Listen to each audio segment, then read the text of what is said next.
Welcome to the Raising Boys and Girls podcast. I'm Sissy Goff. I'm David Thomas. And I'm Melissa Trevathan. And we're so glad you've set aside a few minutes to spend with us today. In each episode of this podcast, we'll share some of what we're learning in the work we do with kids and families on a daily basis at Daystar Counseling in Nashville, Tennessee. Our goal is to help you care for the kids in your life with a little more understanding, a little more practical help, and a whole lot of hope. So pull up a chair and join us on this journey from our little yellow house to yours.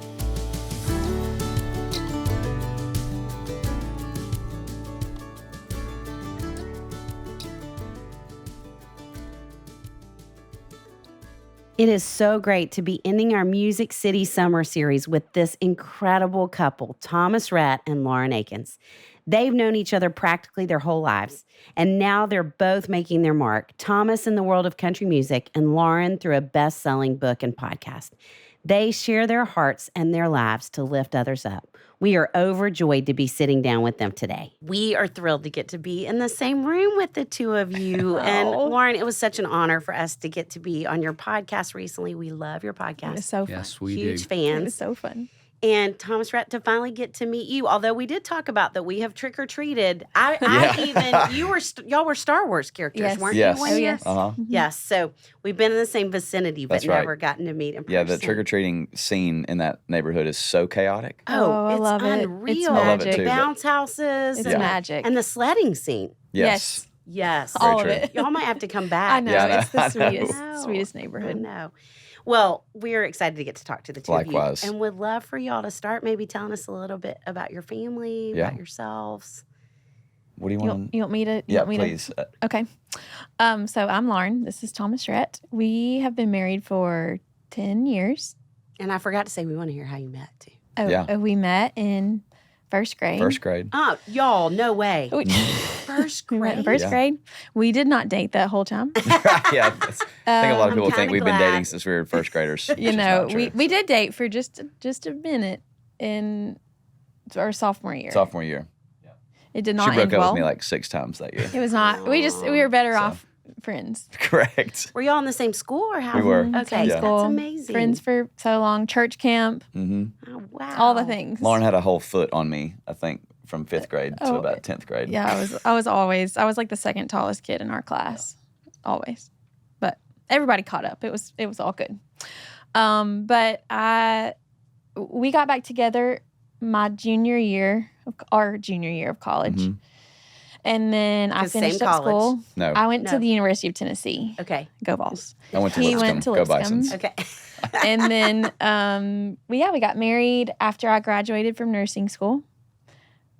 He his whole life has been an entertainer, just naturally. I mean, his dad is an entertainer, and so I think he got it honest. But then also, even separate from your dad, he's just, I mean, that's just the way God made him. Like, he's just a natural born. I mean, he loves to be on stage. He loves to be put on the spot. Which makes me just want to like crawl in a hole and never come out. Cringe.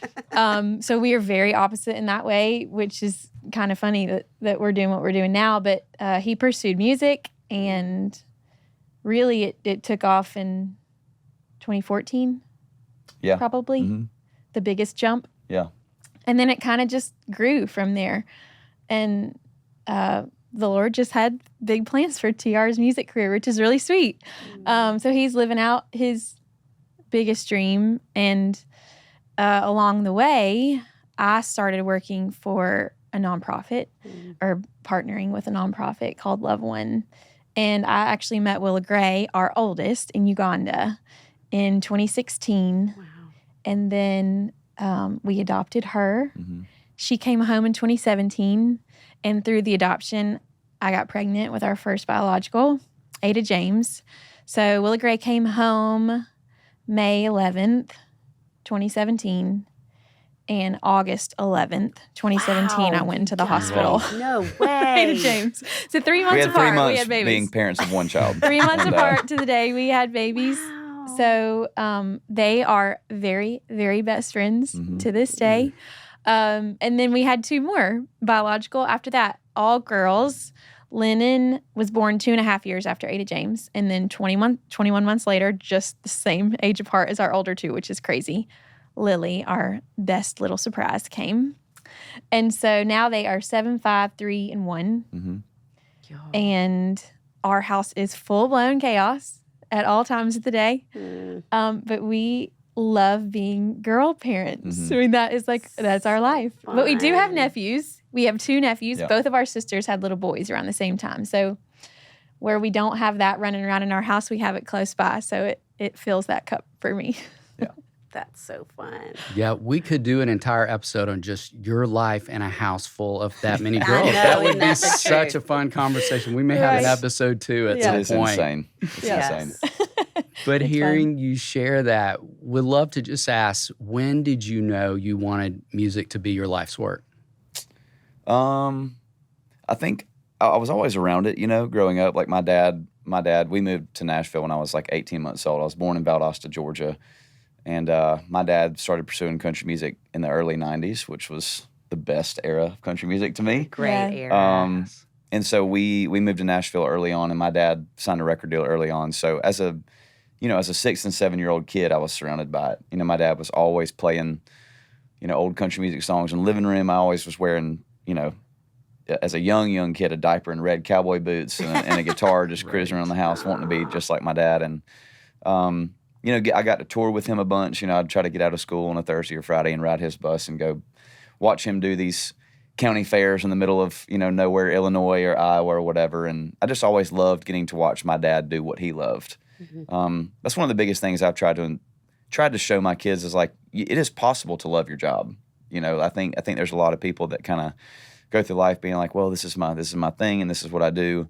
And it's okay. You know what I mean? And I think that's fine as well. But I love that my kids know that I love performing. I love that my kids know that I love getting on stage and writing songs and making records and doing all these things. And so, it wasn't, all through high school, I was always the kid that anytime there was a get together after a football game, I was always the guy bringing my guitar, playing, probably some Matchbox 20 song or whatever it was. And I was always kind of the guy that just loved to play in front of people. And so, Even in 3rd grade, he was the did lead the role plays in our and the 3rd grade play, the and like talent sang shows and danced and memorized all the lines. And yeah. And I've watched him mess up so many times, just like start saying a different line, or I will never forget the talent show. And you ended up winning, I think, still our senior year. But he started to sing another verse again, and he was like, "I'm just gonna." If it's cool with y'all, I'm just going to start over. Whereas, I would have been mortified if I had, but it's almost like he planned to mess it up because he's so charming with the way that he's just the big grin on his face, and everybody's just like, oh my word, you're so cute and you're so good at this. But in reality, you're panicking inside. But nobody knows. I mean, so. he truly is. It is so gifted. where the Lord has you. So it's really fun to watch. But yeah, I went to, I tried to get into Tennessee. I got denied from the majority of the colleges that I applied to. Georgia was my first choice. I've never seen a rejection letter come in so fast.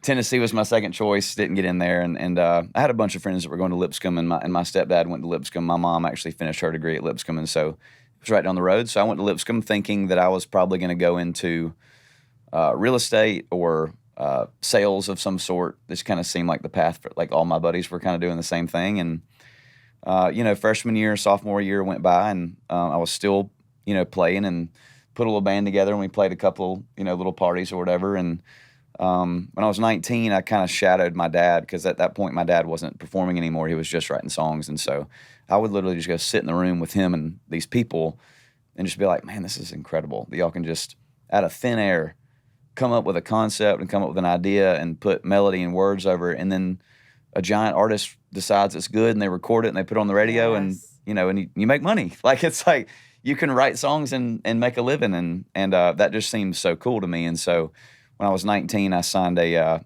publishing deal just strictly to be a songwriter. I had no really aspiration to be an artist. And so, I started to get a few cuts or recordings on other artists, and then the bug kind of hit me of man, what would it feel like to write my own songs, do the thing, give it a go. And so when I was 21 years old, I signed a record deal, dropped out of college, It was my mom's like worst nightmare. She was like, "You're dropping out of college to, do what your dad did," and so, and that was around the time when me and Lauren started dating again, and we started dating and got engaged 6 months later, and. Wow. I looked at her and I you said, knew each other pretty well. Right. Yeah. Yeah. There wasn't a whole lot more to find out. I looked at her and I was like, because I know like Lauren, like she's really great in the limelight, but I think it's never been what she loves to do is be in the limelight. And so I kind of looked at her that night and I was like, I'm not sure if you're going to love my job.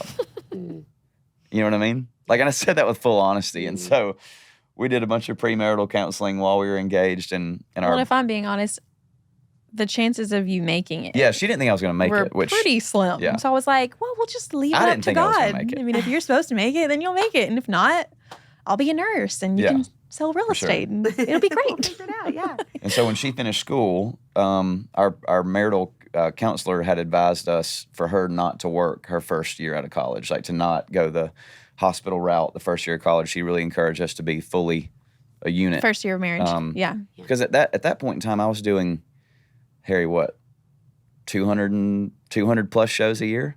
I mean, it was like Wow. constantly I feel like it was, Wow. or more. yeah. How much was it the first year? About 250, yeah, the first year. And so, Will you say who Harry is? Just yeah, seriously? Harry is my manager. Yeah. He's over there. He's from England. He loves Liverpool soccer. You should know that. Football, Liverpool football. Sorry. Yeah, exactly.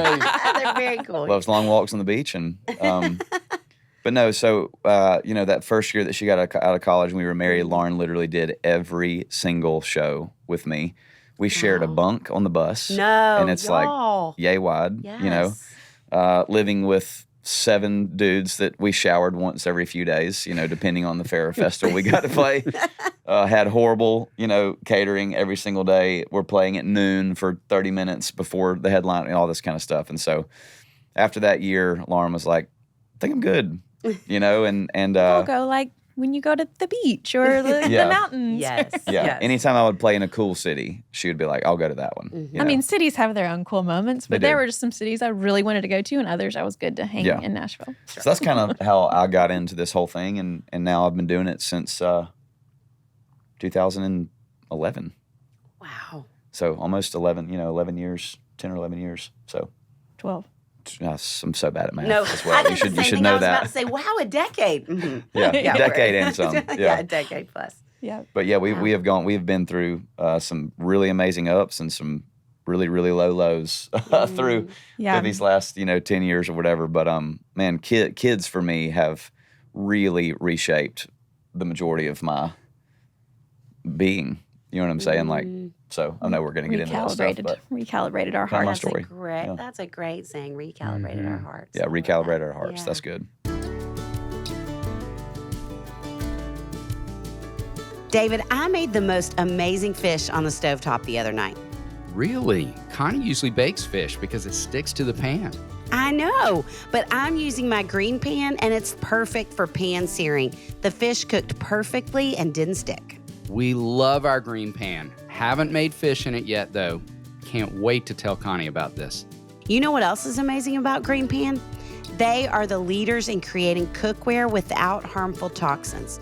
Green Pan introduced the world to ceramic nonstick cookware, and they have over 150 patents to prove it.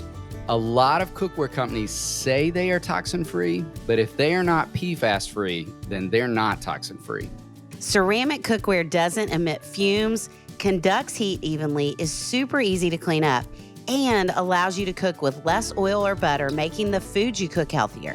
Green Pan has a 60-day return policy, so when you try it, you have plenty of time to make sure Green Pan is right for you. You know, David, it's gotten a little comical how much we talk about food on this podcast. Hey, everybody's got to eat. Might as well talk about it. It's something we can all relate to. That's true. So join us in good eating by upgrading your cookware with Green Pan. Head to greenpan.us and use promo code RBG to receive 30% off your entire order, plus free shipping on orders over $99. That's right, 30% off. Whether you buy one pan or a whole set, that's 30% off. So head to greenpan.us and make sure you use promo code RBG or they won't know we sent you.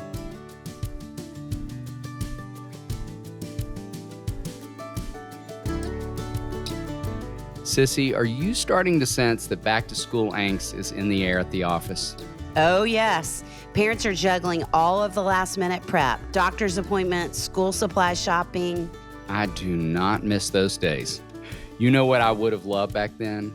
Simple, modern. They make it so easy to grab everything you need for back to school. Yes, they have backpacks, lunch bags, water bottles with designs from partners like Disney, Marvel, and more. And for those students who would choose athletics over their favorite characters, they have great looking products for you too. I love their Summit water bottle. My big kids love it too. I don't go anywhere without my Voyager travel mug these days. I love that Simple Modern gives 10% of their profits to organizations that are committed to causes like education, fighting human trafficking, helping underprivileged communities. It's a bonus when companies with amazing products also care about the things you care about. Go to www.simplemodern.com/RBG, and by sharing your email, you'll get a unique discount code just for you, or bundle and save for back to school. This should be your go-to brand for your family. Go to www.simplemodern.com/RBG.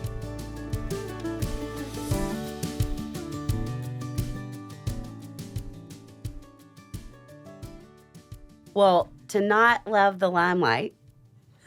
Wow. She's excellent. Yes. But not just with him, but also on your own, to be a New York Times bestselling author, to have your own amazing podcast that we've already mentioned, Live and Love, which is also the title of your book, Yes. which everybody needs to get.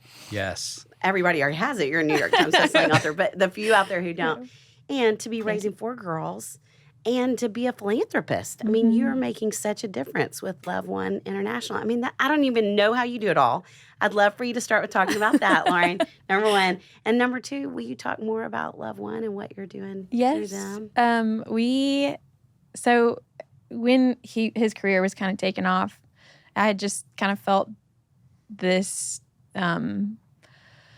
like so grateful and proud of him and happy to be his supporting wife. Like, that is 100% a role that I want to fill and do well.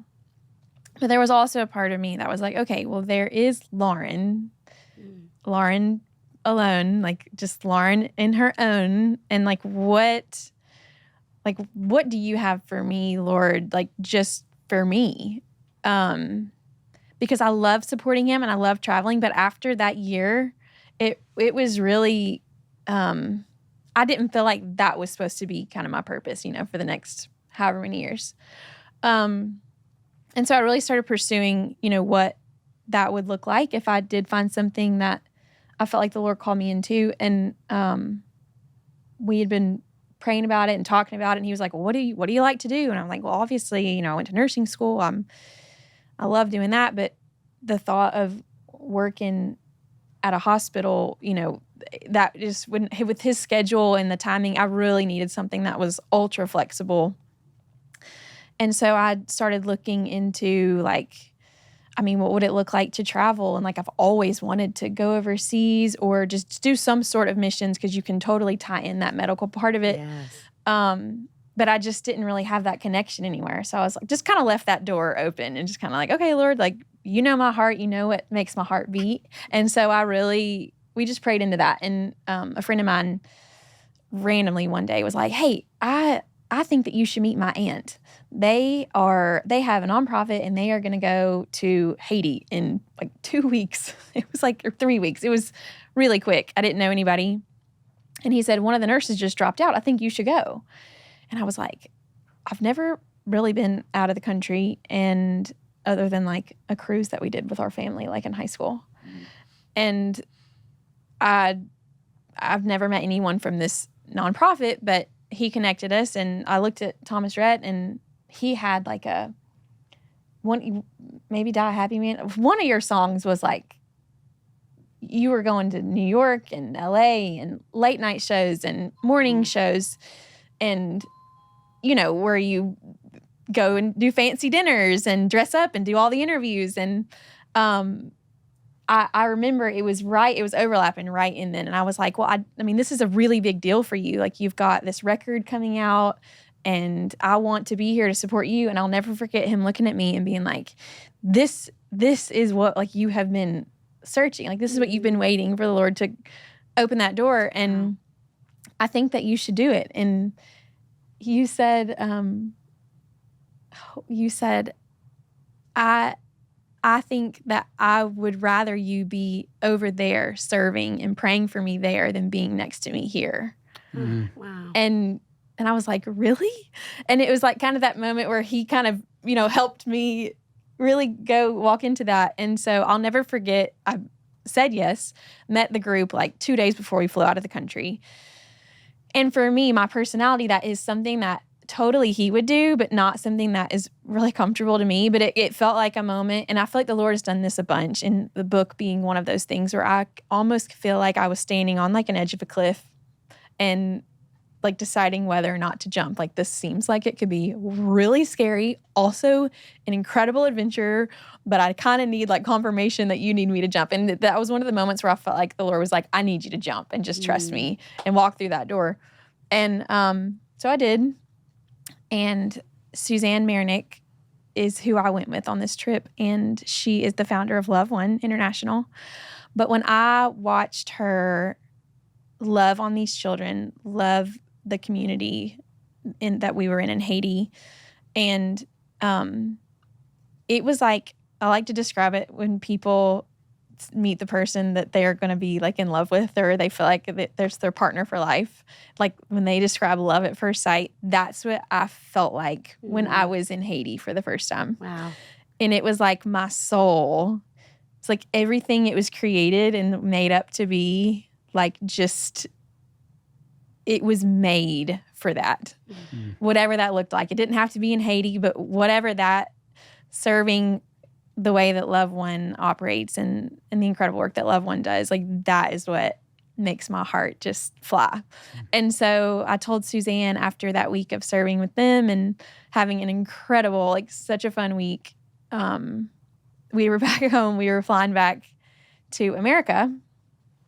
I was meeting him in Vegas for the ACMs or something. What a shift. Culture shift. Culturally. Yeah. So for Yes. someone who's never done that before, Wow. not knowing how to prepare your heart necessarily for that, but just kind of letting the Lord do what he's going to do, coming back to America, I would advise maybe that's not the first place that you go. So when I flew back in, I was talking to Suzanne on the airplane and not knowing what heart shift was about to happen when I landed in the States. But I told her, I said, listen, I want to do this with you. Like, whatever that looks like, I want to be a part of what you're doing. I want to help. I don't know what that looks like, but if you'll have me, I want to do what you're doing. And she said, are you sure? And I said, yes, like 1,000%. She goes, is Thomas Rhett going to be okay with this? And I was like, yes, he is going to be okay with this. And I said, when you book a flight, book me one too. I want to be sitting right next to you. I don't care where it is. Wow. And so from that day on, truly, she was like, all right, well, we're going back to Haiti. And then 2 trips later, she was like, and now we're going to go all the way across the world. We're going to go to Uganda. And so that was my 3rd trip with Suzanne when I met Willa Gray.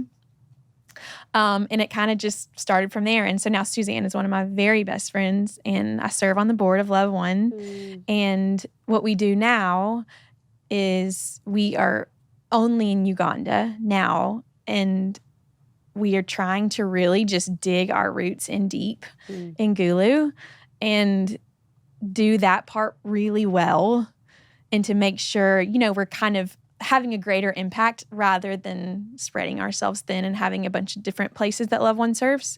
And so we take care of malnourished children, and our goal is to rehabilitate them, get whatever care they may need. A lot of times it's medical or nutritional, or sometimes the home life isn't safe. But our goal is to get children back in safe homes with their families.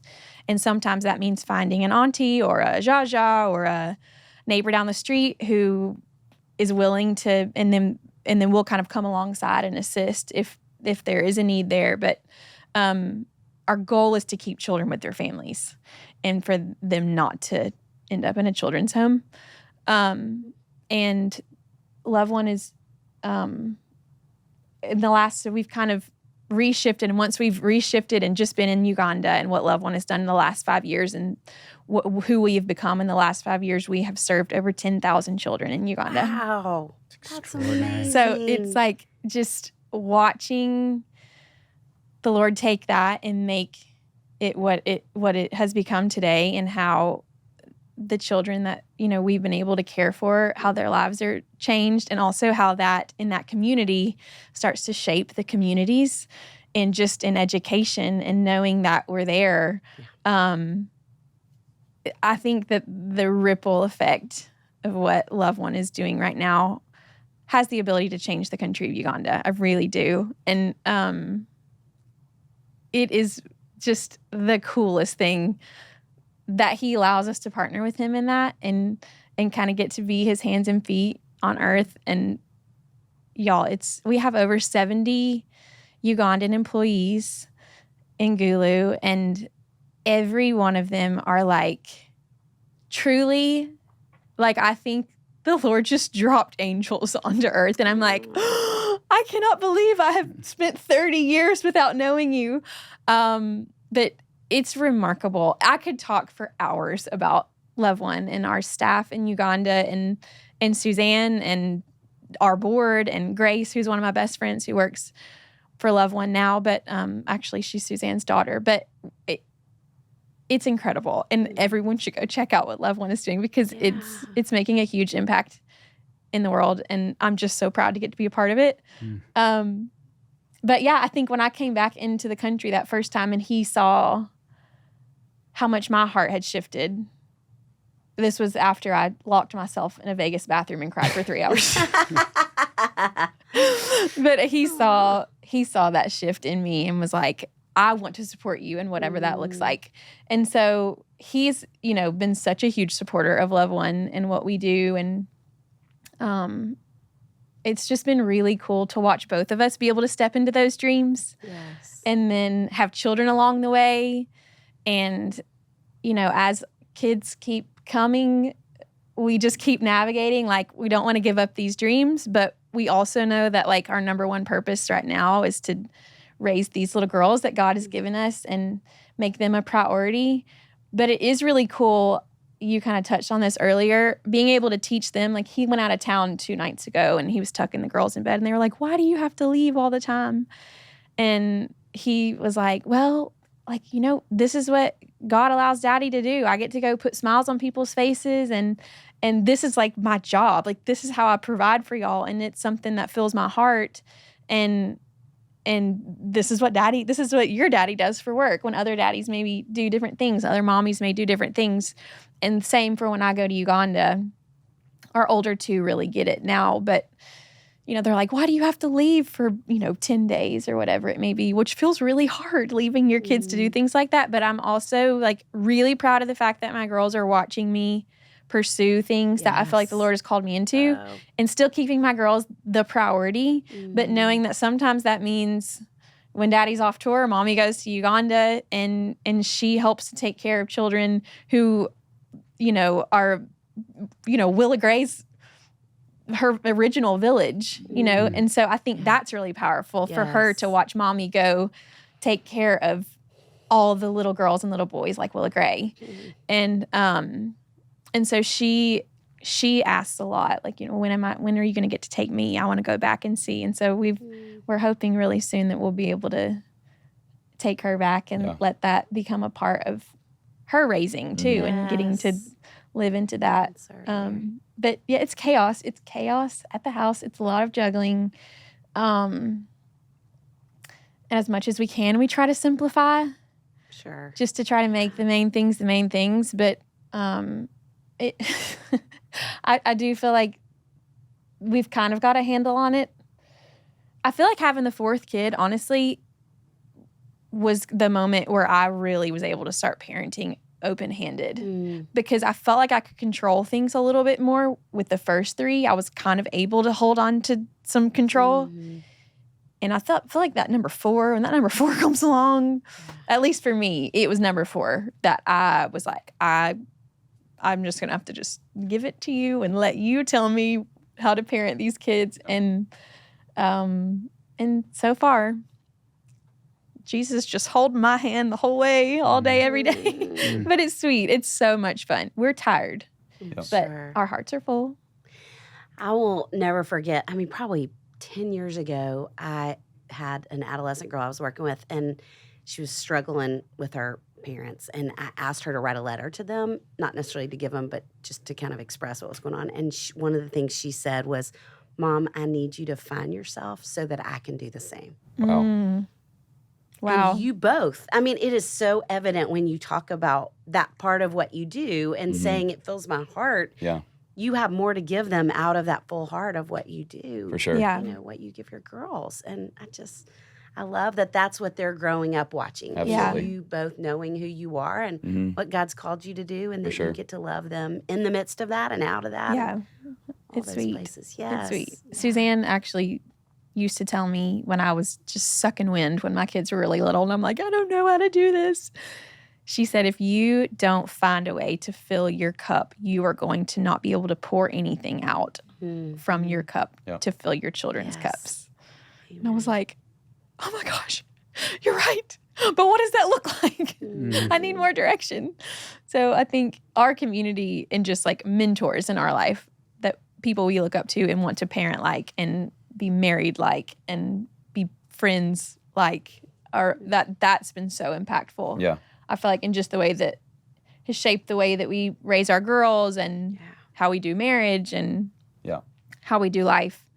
And so I would say that is something that I don't feel like we just came up with this stuff on our own. You know, it's people that have lived it and are wise. And for us, it's people who are really walking in faith. And those are the people that we really hang on to their words and watch how they've done their life. And I think that's crucial. As the two of you live into those callings and your girls get to watch you do that, would love, Thomas Rhett, to ask you, you've had a lot of amazing experiences and opportunities. Do you have one or maybe one or two favorite moments as you think back on your career? And can we just jump in there and say, and do you each have a favorite song of yours too? As you're talking about that. Yeah, I'm trying to think. I think I did a really poor job in my career of looking too far in the future. You know, like I think there were some really incredible moments that happened in my career. I've talked about this a lot, but I don't think I ever really took the time to sit and cherish when things were really, really cool. Does that make sense? Because it was always like, okay, that happened. We did it. Congratulations. What's next? Yeah. You know? But I feel like 2019, like there was this shift that was happening in me, and I don't really know what caused it, but 2020 really Drove it home. drove the stake in. But it was around 2019 where I felt like I started to simplify a little bit and like really kind of get back to the root of who I am, like as a human being, and the things I grew up loving and the things that I kind of put on the back burner for the sake of the grind and the hustle and the just win was it. You know what I'm saying? Like that was like my mentality for the first like 8 years of my career. And there's nothing wrong with wanting to win, but when it became my idol, you know, of just having to win or else all else was failure. 2019, I started to really come to this conclusion of like, man, I didn't do any of this. You know what I'm saying? Like God had his hand on it the whole time. Like I look back at my career and I'm like, how in the world did that happen? That shouldn't have happened. You know what I mean? Like songs going number 1, selling out certain places. It was like, how is this humanly possible? You know what I mean? I'm just a dude that makes words rhyme. You know what I'm saying? And but I think if I could look back on one pivotal moment, it would have been in 2019. I got to headline Madison Square Garden. And you know what's funny about it is like Bridgestone is like the same size as MSG. You know, like all these arenas are physically hold the same capacity of people. So it's not like I'm looking back at like, man, there was 80,000 people at, you know, MSG, the same 12,000, 13,000. But I think walking the halls of that place and seeing, you know, the Rolling Stones 6 nights at MSG or Billy Joel's residency that he just hung up, like all these people that it's just an iconic venue, and my whole family got to be there. It was just a very like, I don't know, I think that's like one of my favorite memories of my career was getting to play MSG for the first time as a headliner. Yeah. So that makes tons of Love sense. Yeah. It was really cool. Mm-hmm. Yeah. Do you have a favorite song, song. of those you've written or a favorite of his that he has? You're asking her? I'd love to hear from both of you. Oh, okay. Well, we know what your least favorite is. We don't have to go there. I feel like one of the ones that I go back to a lot, actually a couple. I feel like the one that feels the most nostalgic to me, just with the way that we grew up and like our friendship over however many years it's been, is 16. Mm-hmm. I feel like that just, I can see us growing through the years in that song, which is sweet. It feels like a memory to me. But I really love You Heard. Mm-hmm. I've said that since you wrote it. Yeah. I just think that just shows the goodness of the Lord in that song. And it just like my whole heart is in that song. Mm-hmm. And then I probably can't talk about what your new stuff is. Am I allowed to? I don't know. You can ask Harry. I feel like he has a song, or at least one that y'all wrote. Which one? Church? Oh, Church. Yeah. Is that what it's called? Uh-huh. Ooh, it's It's your good. jam. Lauren likes nostalgia. Mm. She's not a big fan of R&B, and I love R&B. I So love that's a R&B big too. wall Yeah. right there between yeah. us. Yeah. But I would second that. I think 16 is one of my favorite songs for sure. I'm just a giant like Eric Church fan, like Corey Smith, like back in the day in college. Hence, and church. It feels. I'm a nostalgic songwriter. Anything that makes me feel like high school, I'm a sucker for cheesy, nostalgic high school football, Netflix shows and movies, and Yeah, that like kind of takes you back to like Yeah. the moments growing up that Yeah. you're like, oh man, that was just awesome. Like Yeah. those were the days. for sure. See, we're not We that agree. different in your music. Yeah, not that different. Yeah.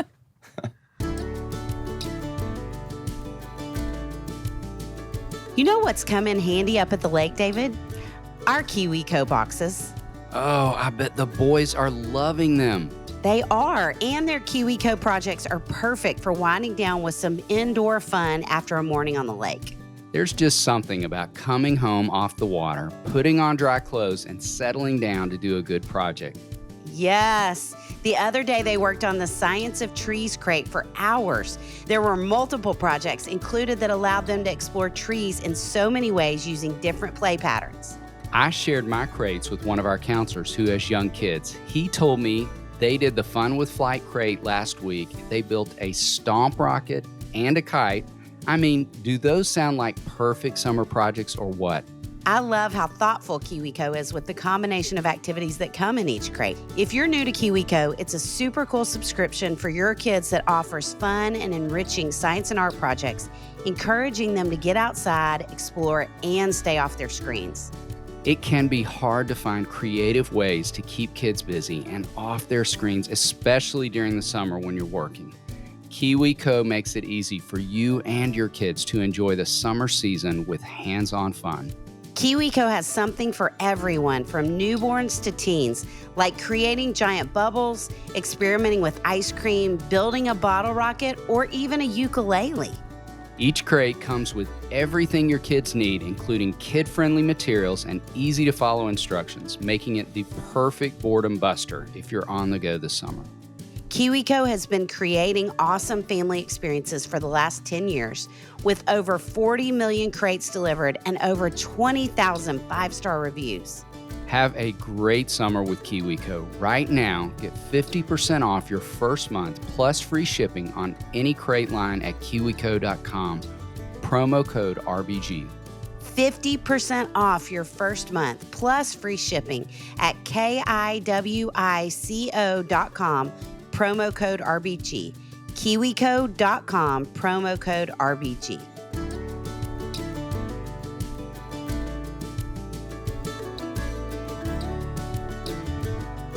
David, did you ever give your kids gummy candy for breakfast? I mean, there were days they didn't have the most nutritious breakfast, but no, we never gave them gummy candy. It sounds crazy, right? Yet so many kids eat vitamins with their breakfast that are basically gummy candy. That's why Haya was created, the pediatrician-approved superpowered chewable vitamin. Formulated with the help of nutritional experts, Haya is pressed with a blend of 12 organic fruits and veggies, then supercharged with 15 essential vitamins and minerals, including vitamin D, B12, C, zinc, folate, and many others to help support immunity, energy, brain function, mood, concentration, teeth, bones, and more. Haya is designed for kids of all ages and sent straight to your door so parents have one less thing to worry about. And don't forget about Henry's favorite part of Haya vitamins, the customizable jar. That little jar really gets Henry excited about his vitamins. We've worked out a special deal with Haya for their best-selling children's vitamin. Receive 50% off your first order. To claim this deal, go to hayahealth.com/RBG. This deal is not available on their regular website. Go to HIYAHEALTH.com/RBG and get your kids the full body nourishment they need to grow into healthy adults.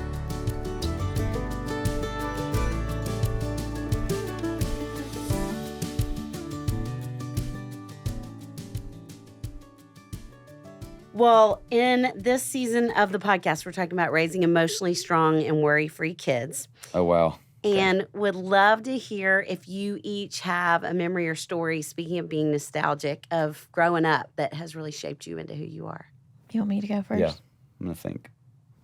Well, I feel like this is just on the forefront of my brain right now. My parents are moving from my childhood home right now, and it's killing me. But in the best way. They're going to be so close, and I would rather them be close. Sure. But it's the house that they brought me home from the hospital, and I'm the oldest. It's the only house they've ever had. And so 30-something years of being in that neighborhood. And, I mean, when you talk about nostalgia, and even a lot of, like, what I talk about in my book is all the foundation of me was around that house, with the people in that neighborhood. And the neighborhood is very different now. A lot of people have moved away. Some people have passed away.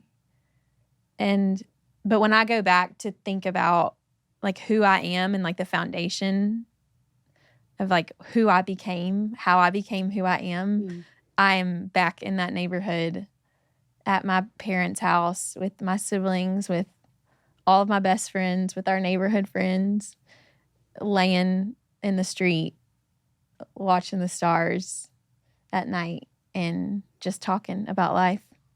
And, like, we did that when we went and spent the night at my parents' house for the last time a couple weeks ago. We all laid in the street with my kids and my siblings and their significant others and my parents and told stories. And it just, oh my gosh, my heart, oh my goodness, I hope that we get to, like, relive that in heaven. Like, relive moments. Be like, can we go do that again? Can we go to Jolton? Is that what you're going to say? Uh-huh. Yeah. Yeah. But that's probably fundamentally, when I go back to who I am, I'm back in those moments. And there were a lot of them. So it shaped you in like simplicity. Oh, yeah. Simplicity, nature. Nature is a huge part of my heartbeat. The stars, the sky. I mean, learning about creation, I think. But that's, like, my dad is such an adventurer, and my mom too. But they really instilled that in me. And I feel like there aren't many neighborhoods like that anymore. You know, where kids are just, all the doors are unlocked and kids are running around barefoot, and you don't see your kids till your mom's on the front porch going, supper's ready, and everybody comes running. You got 12 extra kids rolling in the house hoping that they can get a cheeseburger from your mom. But the simplicity is what I will still take my girls outside and we'll look for 4-leaf clovers and we'll lay in the grass and look up at the sky and talk about the clouds and what they look like. And I want them to grow up knowing, like, falling in love with creation in that way too, and appreciating it, the detail, and beautiful. Slow life down a little bit. Yes. Yeah, I think since 2020, simplicity and balance has kind of been our family, not motto, but just like those are the two words that I've really been trying to live by. It's super. There's so much noise in this world, and when we do take the time to, like, really just peel back the layers of our lives and, like, get back to the basics, like, the amount of peace that I feel in those certain moments is kind of indescribable. I'm trying to think that, because that's such a complex question for me. It's like, what moment in your life you feel like shaped you? Because I think all the moments shaped me. And not to like take this to a sad level by any means, but I feel like growing up, you know, my parents got divorced when I was 9. Is that right? I think 9 or 10. And so I had a completely different childhood, you know, than Lauren did. Like Lauren's parents are still, you know, rocking to this day. But what I think I learned throughout the course of my childhood and then now as a 33-year-old man is like how wounds can come in and trauma can come in as a young kid, and you start to kind of have to a little bit fend for yourself a little bit. You know what I'm saying? Because you start to wonder like, man, does anybody stay? Yeah. You know what I'm saying? And so I would imagine that is where a lot of my, what do you call it? Anxiety? Maybe anxiety, but like insecurity of like, Worry. what does that person think about me? Or am I as good as? Or maybe if I just work hard enough, then I can make X happen. You know what I'm saying? And I think that was probably my coping mechanism as a kid, was to try to figure out, why is this happening? You know what I'm saying? Like, I've got great memories from my childhood, but if I'm going to like what I learned through my childhood was like, is that God truly can take things that are broken and put them back together. Because I watched my parents get divorced and all that kind of stuff, and then I watched, you know, then when my mom got remarried, it was like a little piece got put back together because my stepdad came into my life, and it was a huge contributor to me as a man. You know what I mean? I think him and my dad both, but they both taught me hard work. They both taught me how to treat others with kindness and love and all these things. And then 3 years ago, my dad got remarried. I never in a million years thought it would happen. And so now here I am as a 33-year-old man, and even on Thanksgiving, like my dad and his wife and my little brother come over for Thanksgiving with our entire family. Wow. You know what I'm saying? So I think what I've learned, that things that seem broken in the moment does not mean that they're broken for forever. Things can be put back together. And so that was a very long-winded way of answering the shaping very question. encouraging way. Yeah, for sure. Thank you. Yeah. Well, and building on that, are there things that you all would say help your girls become emotionally strong or worry-free? I think so much of parenting is just like, for me, is trying to lead by example, you know? So if I'm a worrywart, you know, and full of anxiety, like that trickles down. You know what I'm saying? Like they always say, like leadership starts at the top, and in our house we are kind of, you know, the head honchos, you know. And so I think I love that our kids get to watch me and Lauren love each other, but I also love that they get to watch when we do get into a little bit of an argument. I love that they get to watch us make up for that. I love that they get to watch us say, I'm sorry to one another. I love that they get to watch us say, I forgive you to one another. You know, show affection. You know what I mean? Like, my wife is the most non-PDA human being in the world. But I think, you know, I think they get to watch us at our best and they see us at our worst. And I think, what do we do in our worst? You know what I'm saying? Like, how are we coming out of that pit to come back to our true self, I think is the best way that I know how to lead my little girls. Because I think it's okay to look at them and be like, hey, I'm sad today, or I'm worried about this thing I got next week, and that's kind of what's in my brain. That's why I'm not really here. Just wanted you to know that. I'm not tuning you out. There's a lot on my mind right now, and I think that it's good for them to, like, know that about us so that we don't seem like perfect parents, because we're not.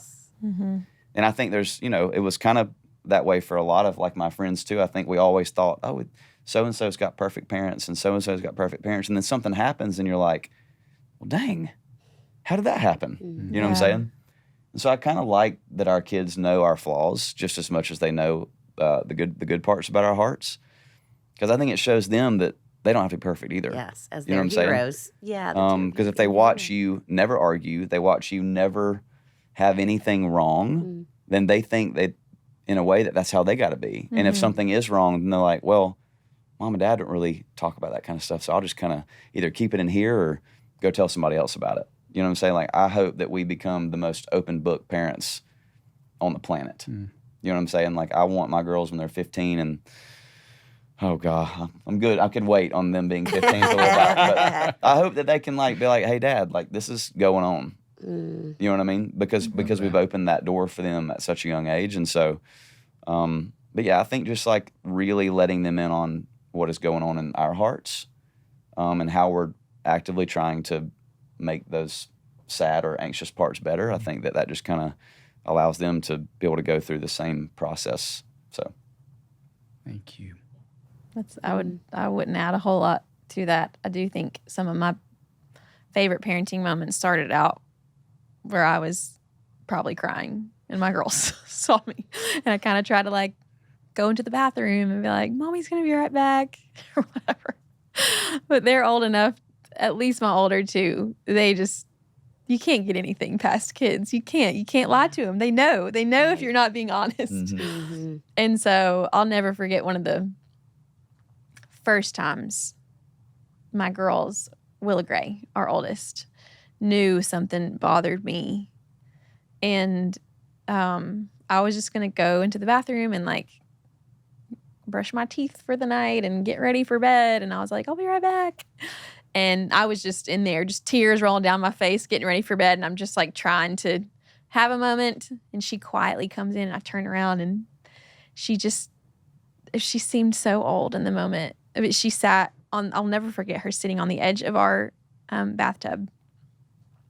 And she was just kind of looking down at her feet, almost to like give me privacy. It felt like, like she wanted to like make sure that it felt like she was being really sensitive to me. And at 6 or 7 years old, I couldn't believe that she did this, but she was kind of looking down at her feet and she said, "Mommy, was today a hard day for you?" And of course the tears just really started flowing then. And I said, "Yeah, baby, today was hard for Mommy. I'm going to be okay. Sometimes it makes me feel better to cry." And she said, "Well, you know that you can always ask me for help."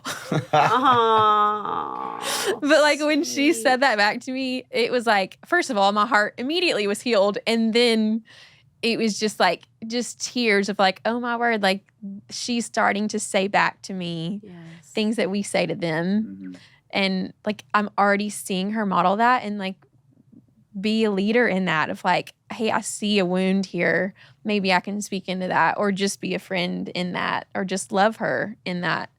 And I'm like, oh my goodness. So now it's just, if I'm upset, we just talk about all of it. Mm-hmm. And I don't try to hide the tears anymore. Well, but I love that you said, I'm sad and I'm going to be okay. Yeah. I mean, because it is modeling so much of what it looks like to be honest and vulnerable, and that ultimately we're going to be okay. Yeah. It's a beautiful thing for those So girls. sweet. Seriously. Cute. So, okay, thinking back, talking about worry and anxiety, we feel like parents are more anxious than ever before. There's way more pressure than there has ever been on kids, but on parents too. And if you had to say, which y'all are you span a good range developmentally with your girls, but if you had to say something you worried about in the really early years, you called them the sucking wind years earlier, if there was something that you worried about, what would it be? Like about our children? That you wish you hadn't. Yes. About our children? Yes. I mean, this is kind of cliche, but, what's the kind of quote? It's like, babies aren't made of glass. I've never heard that. That's great. I think that was probably someone trying to just cheer me up a little bit. But my biggest fear was that they were always going to get hurt. Yeah. Like, not even emotionally, but just physically. You know what I'm saying? And like my attention to detail compared to her attention to detail is like this. And, being a new parent, you're just kind of like, they can't do that, they can't do this, they can't do that. And like, I remember when she would leave even for 30 minutes and I'd be alone with 2 toddlers, it'd be like, I'm just going to hold y'all until she gets back. Just to guarantee that because if you let a toddler out of your even Lily, she's 18 months old. I mean, I literally use the bathroom and she's already climbed the stairs. Right. And just like peeking her head through the rail on the top section. I mean, I know she can't fall through there, but it's just like, that was 30 seconds of me not eyeballing you. That something tragic could have happened. You know what I'm saying? I'll never forget Lennon when she was young, this table that for some reason weighed 60 pounds. It's like an iron side table. That she could tip over. That's a good piece of advice. Don't get an iron side table if you've got little kids in your house. And I'll never forget, we were cooking dinner and she was kind of setting some cups on it, and then I noticed her kind of rocking it a little bit, and it came over and landed straight on her It fell hand, down, and I she was fell like, down. It landed on her hand. She's never going to write. She's never going to draw. That did take her to the ER. We thought it was broken. It Her was hand was instant this big. blue swelling. I was like, oh my gosh. And then the she's doctors broke were her like, some their bones are not fully developed at that point. A lot of it's kind of cartilage. spongy. Yeah. You kind of, so I think for me, worrying about, am I physically capable enough to maintain this surveillance 24 hours a day? Hypervigilance. Yes. Does that make sense? Yes. I think that, and looking back at it, yeah, I mean, you have to surveillance a child, like a toddler. But it caused me like severe worry early on. Now I look back at it. I mean, the more kids you have, you're just kind of like, oh, they'll be all right. You know what I mean? Like I watch Lily fall now and I'm like, you're okay. But when Willie Gray would fall back, oh my gosh, we're going to the hospital. Well, the instant reaction is, yeah. And I feel like if you don't react that way, most of the time there aren't any tears, and you're like, oh my gosh, great fall, good job, hop back up, and they're like, yeah, I just did that, and you're like, wow, you're so tough. It's a total different response for kids, and now Lily, she does. Her and Lennon both, they're so tough now. Nothing phases them. One of her teachers told me that Lennon, she said she just fell off the top of the playground at school and she skinned her knees, got right back up and started running again. I was like, well, maybe we went a little too far. Yeah, for sure. No. For sure. But I think that's good. Also, something else that Suzanne would tell me is like, as long as they are fed, diaper changed, and loved, they're going to be just fine. Yeah. So I like try to So keep much it to truth to that. that basic. But I feel like as a mom, where I can go back, and for me, it was like a lot of it was comparison. That's where I felt the pressure of like, now they've got these, every month you get a picture of your baby. And then at the end of 12 months, you've got this whole, I forget it's called something, but everybody's got, or not everybody, a lot of people do the every month thing. Or like they'll post a picture of now they're 11 months today, or, when they go through and I think that's so sweet. Or have like the perfect moment on Instagram with every holiday, and or mark every milestone and let people know about it. I feel like nowadays that's so much of what it is, at least for moms, is like, how do I stay on top of making sure I'm marking all these moments, I'm documenting all these moments. Oh my word, she just made this incredible like book of her year of her child, and she posted about it, and I should go to that website and see if I can make a book. And oh my gosh, she had this incredible 1-year birthday thing, and she made this balloon arch, and I don't know where I get a balloon arch. And it's like to try to do all of the things that you, then all of them are sweet memories and great ideas, but they're all from different moms. There is not one mom out there that is truly raising her kids solo, or even with a little bit of help, that is doing everything that you see. It's not possible. You can't do it all, or at least she's not taking care of herself, if that's the case. That's a great reminder. And so I feel like the things that mean the most to you, if you want to look back and see that baby on the mark every month, let that be your thing. Or if you want to make sure that holidays are epic, like you'll get the birthday pictures, you'll get the holiday pictures. You don't have to do the monthly thing. Make holidays really fun. Like that, let that be your thing. But pick the thing that like makes your heart that you enjoy doing for your girls, or for my girls. That's what I'm talking to myself. And I truly have tried to pick those things that I feel like I really appreciated when I was a kid, and to not spread yourself so thin and try to do it all. Because that is so much of what our world is today, is you're able to look into snippets of everyone's lives and kind of see how they do things. And as moms, I think you really want to try to, that's a great idea. Look how happy that made her kids. Oh my word, that's a great picture. I wish we could have a picture like that. Or that's a great birthday idea. All of the things, it's not possible to do it all. And when you think back to your childhood and the moments that were so sweet for you, just maybe go back there. Go back and simplify. When did you feel most loved? When did you feel most nostalgic and appreciative of the way that you were raised in childhood moments? And try to target that, less about trying to keep up with everybody else.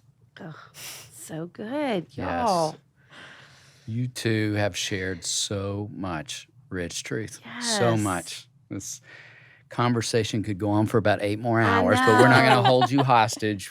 We do like to end with something fun. So we move from the substantive to the silly, and we go from parenting to food. So we've got a 2-part question for both of you. First question is queso or guac, and the second question is what's your favorite taco? Oh, Queso for me. What's that place we went to the other day? Mas Tacos? Mojo's. I haven't been. I've heard Oh. such great things. I had a hot chicken taco, Nashville hot chicken taco that changed my life. That's my go-to. That on Okay. my list. Okay. Yeah, that was good. So good. I mean, I never turn down queso, but if the guac has like onion and cilantro and it's like fresh, I'll probably go in for the guac. Really? Over queso? If it's the right guac. Well, okay. But I don't turn down any queso. But if there's a queso there or a really awesome fresh well-made guac, I'm going for the guac. Taco. I feel like right now, what I'm thinking of is is it the Baja taco at Bar Taco? The fish. Oh, the Baja fish taco. The fish taco at Bar Taco. But if we're That's on a a great deserted one. island, though, like cheesy gordita crunch from Taco Bell. Oh boy. Like, let's go. Okay, and we're back there. A Mountain Dew Baja Blast and some cinnamon twists. I mean, There let's you go. go. Let's go do that for lunch. Oh, Taco Bell. so good. Y'all, I mentioned we have this little summer retreat program, and we just had our staff training this last week, and we were talking about their posture as they engage with kids that are coming, and knowing that a lot of these kids have been in counseling at Daystar. And we talked about Larry Crabb. Have y'all ever read any of his stuff? He's a psychologist. He Okay. died Yeah. last year or 2 years ago, and he talked about the combination of humility and enthusiasm. And he talked about how everybody wants someone who will jump up and down over them. Oh. And hearing you two talk, you have so much humility as to who you are, and the amount of enthusiasm in who you both are that is so different from each other, but that you are bringing to those girls. I think they have got to feel so delighted in, so Yes. jumped up and down over, and just, wow. I mean, so grateful for this time in conversation. Well, Two of we you. feel the exact. Thank y'all so much. Well, thank you for Thank you. coming Really and enjoyed it. talking with us. Yes, ma'am. Us It's been too. so We fun. have loved this. Thank you for having it. Thank you We'll get both. tacos next time. Yeah, for sure.